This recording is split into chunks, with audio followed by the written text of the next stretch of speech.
কবি আল মাহমুদের একটা কবিতা আছে, ও পাড়ার রূপসী রোজেনা সারা অঙ্গে ঢেউ মেয়ে, সারা অঙ্গে ঢেউ তার তবু মেয়ে কবিতা বোঝে না। আমাদের চারপাশে অনেক তরুণী আছে, তাদের সারা অঙ্গে ঢেউ আছে, কিন্তু তারা নাকি কবিতা বোঝে না। অবশ্য এ বিষয়ে আমি এই প্রসঙ্গে আরেকটা কবিতা বলতে পারি, সেটা নির্মলেন্দু গুণের, যে বৃষ্টি সম্পর্কে বলা হচ্ছে যে তার কোনোই প্রয়োজন নাই কবিতার, কারণ সে কবিতা হয়েই নামে। তা আমাদের ছেলেদের পক্ষে কথা বলা সোজা, যে আমাদের আশেপাশে যে নারীরা আছেন তারা তো আসলে কবিতা হয়েই নামেন, তাদের কবিতা বোঝার দরকার কি। এ বিষয়ে আবার জীবনানন্দ দাশের কবিতা আছে, একবার নক্ষত্রের পানে চেয়ে একবার বেদনার পানে, অনেক কবিতা লিখে চলে গেল যুবকের দল, পৃথিবীর পথে পথে সুন্দরীরা মূর্খ সসম্মানে, শুনিল আধেক কথা তবু আহা ইহাদেরই কানে, একবার নক্ষত্রের পানে চেয়ে একবার বেদনার পানে, অনেক ঐশ্বর্য ঢেলে চলে গেল যুবকের দল। তো জীবনানন্দ দাশ দেখা যাচ্ছে একটু নারী বিদ্বেষী ছিলেন, তিনি নারীদেরকে মূর্খ সসম্মানে এসব বলেছেন।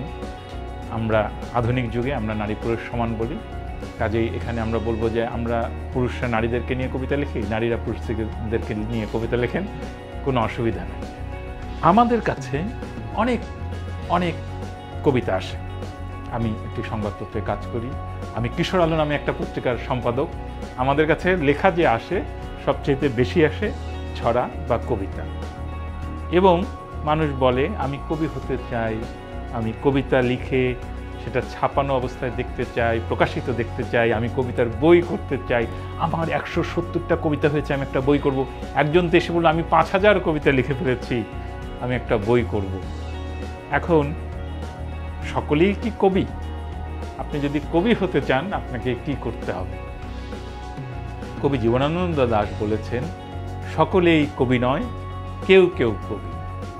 তিনি বলেছেন সবাই কবি না, কবি যে তার মাথার ভেতরে অনেক শতাব্দীর কবিতার ইতিহাস এবং সাম্প্রতিককালের কবিতা খেলা করতে থাকে এবং উদ্দীপিত করে, কিন্তু সবাইকে করে না, কাউকে কাউকে করে, যাদেরকে করে তারা হচ্ছে কবি।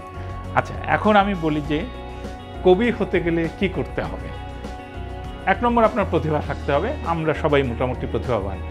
আমরা যারা বালক তারা ছোটবেলায় ফুটবল খেলি নাই এবং ছোটবেলায় কবিতা লিখি নাই, এটা কখনো হয় নাই।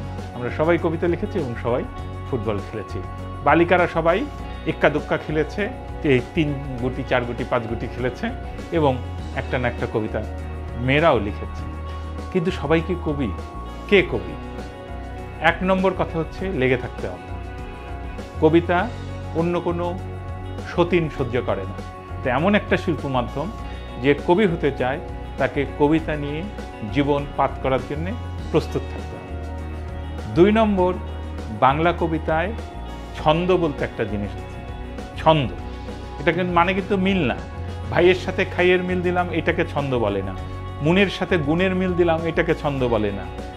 কি বলে, আবদিস আবাবার সঙ্গে বাদ দিস না বাবা, এই মিলটা দিলাম, এইটাকে ছন্দ বলে না। ছন্দ কি? বাংলা ভাষায় ছন্দ 3 প্রকার: অক্ষরবৃত্ত, স্বরবৃত্ত, মাত্রাবৃত্ত।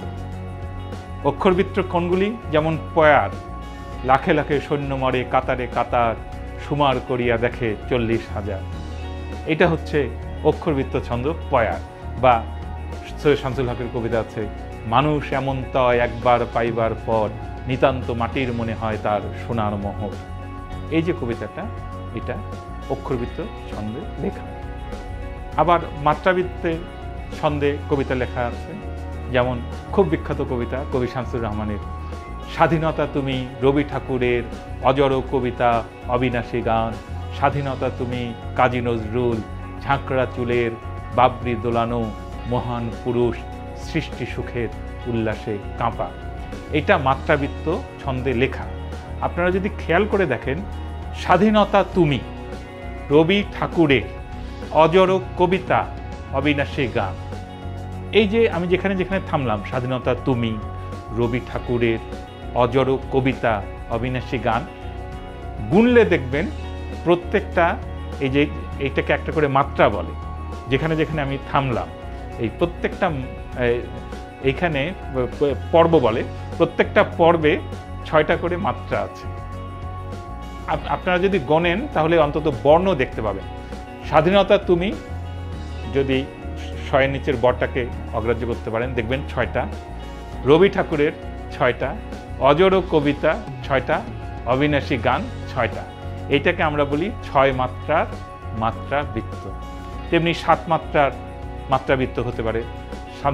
কবি আল মাহমুদের কবিতা আছে, তোমার মুখ আঁকা একটি দস্তায় বিকিয়ে দিতে পারি পিতার তরবারি, বাগান জোত জমি সহজে সস্তায়, পরীর টাকা পেলে কেউ কি পস্তায়। এখানে 7টা মাত্রায় একটা করে পর্ব ধরা হয়েছে, 3 মাত্রা যোগ 4 মাত্রা। এখন মাত্রা কি? আমরা কবিতার সবচেয়ে ছোট ইউনিটকে মাত্রা বলি। এরপরে আমি আগে স্বরবৃত্তে যাই। স্বরবৃত্ত ছন্দ হচ্ছে, আমি বলেছি অক্ষরবৃত্ত, মাত্রাবৃত্ত, স্বরবৃত্ত। 3 নম্বর হচ্ছে স্বরবৃত্ত। স্বরবৃত্ত সাধারণত ছড়া লেখা হয়। রবীন্দ্রনাথের বা আমাদের প্রচলিত বহু ছড়া আছে এই স্বরবৃত্ত ছন্দের লেখা। স্বরবৃত্তে রবীন্দ্রনাথ প্রচুর গানও লিখেছেন। আমার কবিতা যেটা বেশি বিখ্যাত, তুই কি আমার দুঃখ হবি, এই আমি এক আউলা বাউল, রুখ চুলে পথের ধুলো, সেইখানে তুই রাত বিরেতে স্পর্শ দিবি, তুই কি আমার দুঃখ হবি। এটা হচ্ছে স্বরবৃত্ত ছন্দে লেখা। তো এই যে ছন্দ, এটা আপনাকে শিখতে হবে। এখন আপনি বলবেন কিভাবে শিখব? আমার কাছে মনে হয় আসুন, কবিতা লেখার সবচেয়ে সহজ উপায় হলো আপনি প্রচুর কবিতা, ভালো কবিতা মুখস্থ করে ফেলুন। আপনি রবীন্দ্রনাথের কবিতা, জীবনানন্দ দাশের কবিতা, শামসুর রহমানের কবিতা, আল মাহমুদের কবিতা, নির্মলেন্দু গুণের কবিতা, জয় গোস্বামীর কবিতা, শক্তি চট্টোপাধ্যায়ের কবিতা, শঙ্খ ঘোষের কবিতা, সুনীল গাঙ্গুলির কবিতা, এগুলি সব মুখস্থ করে ফেলেন এবং আস্তে আস্তে পিছনের দিকে যান। মাইকেল মধুসূদন দত্তের কবিতা পড়েন, চর্যাপদের কবিতা পড়েন, আস্তে আস্তে সামনের দিকে আবার আসেন।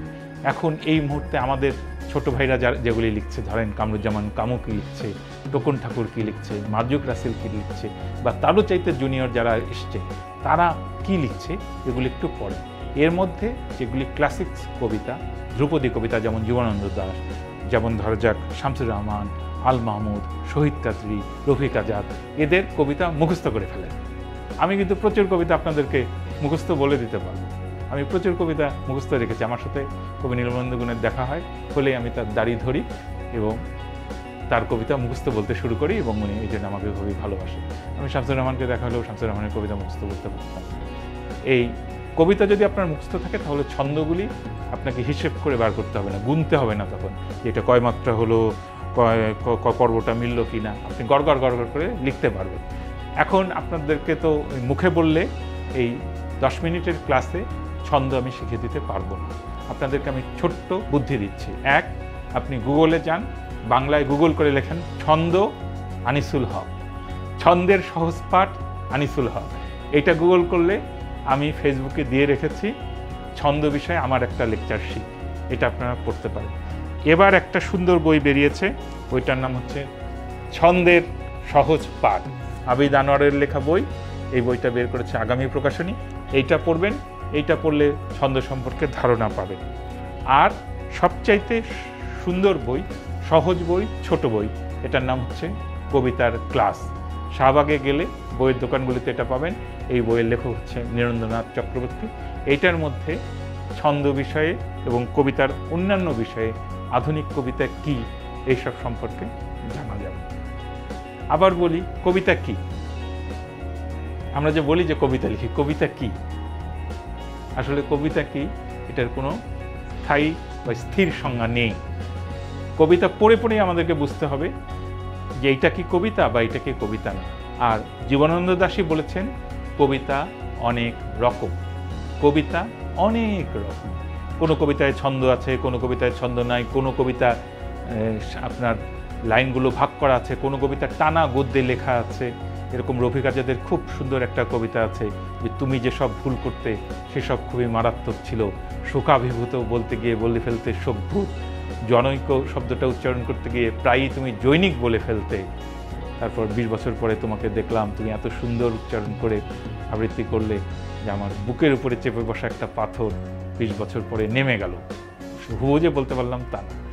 তো যাই হোক, এখন আমি শুধু আরেকটা কথা বলে কবিতার বিষয়ে এইবারের লেকচারটা শেষ করব। সেটা হচ্ছে কবিতা আমরা কেন লিখব, সাহিত্য আমরা কেন করব। রবীন্দ্রনাথ ঠাকুরের একটা কবিতা আছে পুরস্কার। এই কবিতার মধ্যে তিনি বলেছেন যে কবির কাজ কি, একজন কবি বলছেন, সংসার মাঝে কয়েকটি সুর রেখে দিয়ে যাব করিয়া মধুর, দু একটি কাঁটা করি দেব দূর, তারপরে ছুটি নেব। সুখ হাসি আরও হবে উজ্জ্বল, সুন্দর হবে নয়নের জল, স্নেহ সুধা মাখা বাসগৃহতল আরও আপনার হবে। প্রেয়সী নারীর নয়নে অধরে আরও কিছু মধু দিয়ে যাব ভরে, আরও কিছু স্নেহ শিশু মুখ পরে শিশিরের মতো রবে। না পারে বুঝাতে আপনি না বুঝে, মানুষ ফিরিছে কথা খুঁজে খুঁজে, কোকিল যেমন পঞ্চমে কুজে মাগিছে তেমনি সুর। কিছু ঘুচাইব সেই ব্যাকুলতা, কিছু মিটাইব প্রকাশের ব্যথা, বিদায়ের আগে দু চারিটি কথা রেখে যাব সুমধুর। আমি হয়তো হুবহু বলতে পারলাম না, আর আমি যেহেতু কবি, দু একটা শব্দ কম পড়ে গেলে আমি নিজেই ভরে নেই বা পাল্টে নিই, সেটা ক্ষমা করে নেবেন। কিন্তু রবীন্দ্রনাথ কি বলছেন, কবির কাজ হচ্ছে মানুষের জীবনকে সুন্দর করা। শিশুর হাসি সুন্দর, কিন্তু কবিরা লিখে লিখে সেই হাসিটাকে আরও সুন্দর করে। নারীর মুখ স্নেহ মাখা, কিন্তু কবিরা লিখে লিখে সেই মুখটাকে আরও সুন্দর করে তোলে।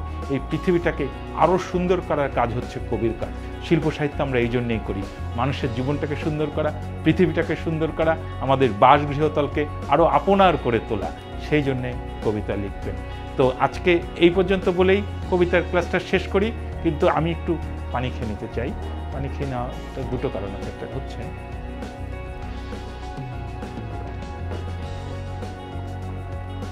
আমার গলা শুকিয়ে গেছে, 2 নম্বর হচ্ছে আমার ঠোঁটের মধ্যে এখন এক বিন্দু পানি আছে। শিশুর মুখে আদরটা স্নেহটা শিশিরের মতো রঙে। এই যে রবীন্দ্রনাথ একটা উপমা দিল, শিশুর মুখের মধ্যে শিশিরের মতন আরো কিছু স্নেহ, এটাই কবিতা, উপমাই কবিত্ব। এটাই জীবনানন্দ দাশ লিখেছিলেন, শিশিরের শব্দের মতো সন্ধ্যা আসে। আমরা জানি শিশিরের শব্দ হয় না, কিন্তু তিনি বলছেন সমস্ত দিনের শেষে শিশিরের শব্দের মতো সন্ধ্যা আসে। টানায় রৌদ্রের গন্ধ মুছে নেয় চির। রৌদ্রের কোনো গন্ধ হয় না, কিন্তু তিনি দেখতে পান। কবি তিনি, যিনি শিশিরের শব্দ শুনতে পান, রৌদ্রের গন্ধ শুনতে পান, যিনি বলতে পারেন উটের গ্রীবার মতো নিস্তব্ধতা এসে। উটের গ্রীবা কেমনভাবে নিস্তব্ধ হয়, এটা কবি ছাড়া কেউ বুঝতে পারে না। কবি তিনি, যিনি ঝরা পালকের বেদনা বুঝতে পারেন, যিনি একটা ঘাসের মধ্যে পা ফেলতে চান না। সুনীল গঙ্গোপাধ্যায়ের কবিতা আছে, আমি এমনভাবে পা ফেলি যেন মাটির বুকেও আঘাত না লাগে, আমার তো কারুকে দুঃখ দেবার কথা না। কবি তিনি, যিনি সারা পৃথিবীর হয়ে দুঃখ পান, সমস্ত পৃথিবীর হয়ে যিনি কষ্ট পান। আমরা কবিতা লিখি মানুষের জীবনকে সুন্দর করবার জন্য। মানুষ দুঃখী, কিন্তু সে জানুক যে সে দুঃখী। মানুষ অসুখী, কিন্তু সে জানুক যে সে অসুখী। এটা বলেছিলেন বুদ্ধদেব বসু। তো আমাদের কাজ হবে মানুষের এই দুঃখ দুর্দশা দূর করে পৃথিবীটাকে আরেকটু সুন্দর, আমাদের বাসগৃহগুলোকে আরেকটু আপনার করে তুলবার। এই জন্য আমরা কবিতা লিখি। আমি আরেকটা লেকচারে এই বিষয়টা আরেকটু ব্যাখ্যা করব, কিন্তু আজকে এখানেই শেষ করছি।